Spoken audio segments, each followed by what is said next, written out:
àánú àtọ́jú rere ní 2024. Jẹ́ mímọ́.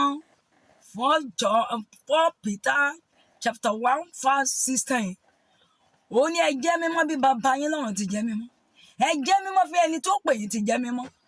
Màmá, bàbá, àǹtí, bọ̀dá, lọ jẹ́ mímọ́ nínú ìwà rẹ gbogbo, nínú ìṣe rẹ gbogbo, nínú ilé rẹ, ládùúgbò rẹ, ní gbogbo ọ̀nà rẹ, jẹ́ kán mọ̀ ọ́.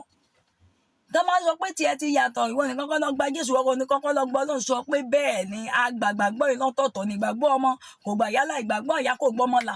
Kálukú gbà á ni bí Ọlọ́run ṣe mínísítà sí ayé olúkúlùkù yàtọ̀. A lè gbọ́ ọ̀rọ̀ Ọlọ́run lẹ́ẹ̀kan ṣoṣo kí gbogbo ọ̀pọ̀lọpọ̀ gbọ́, ṣùgbọ́n bí ẹ̀mí mọ́ ṣe túmọ̀ rẹ̀ létí olúkúlùkù ọ̀tọ̀ọ̀tọ̀ ni. Ẹ̀mí mọ́ ní túmọ̀ ohun ẹ̀mí, a lè fún ẹ̀mí wé ti ara. Torí náà kọ sí ara sílẹ̀ màmá, bàbá.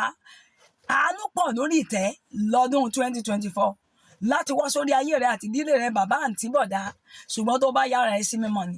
Ẹ yára yín sí mọ́ bí bàbá wa lọ́run ti yára ẹ sí mọ́. Ẹ yára sí mọ́ bí èmi Olúwa ti yà mí sán. Òun ni ọ̀rọ̀ Ọlọ́run wí. Ẹ lọ yára yín sí mọ́ lọ́dún yìí fún Olúwa, kì í ṣe fún ènìyàn. Fún Olúwa, jẹ́ kọ́kàn rẹ mọ́. Má jẹ́ kọ́kàn rẹ dọ̀tí, má jẹ́ kí inú ẹ dọ̀tí. Sọmọ ìkejì Bíbélì pé Jésù wí pé onínú funfun ní ọ̀rọ̀ Ọlọ́run, Matthew chapter 5 verse 8. Onínú funfun òun ni ó rí Ọlọ́run. Tó o bá fẹ́ rí ọwọ́ Ọlọ́run lọ́dún yìí, tó o fẹ́ rí ìbùkún àti àánú rẹ̀, lọ yára rẹ sí mímọ́ ní ọkàn tó mọ́ lọ́dún yìí. Má fi ọmọnìkejì sínú, má kórìíra ọmọnìkejì. Sin Ọlọ́run tọkàntọkàn, pa òfin Ọlọ́run mọ́ ní ìbẹ̀rù rẹ̀. Ó rí ọwọ́ ìyanu Ọlọ́run, ó sì rí àánú gbà. Mo gbàdúrà fún yín bí ẹ ti gbọ́ ọ̀rọ̀ Ọlọ́run yìí, àánú kó wá sórí ayé yín.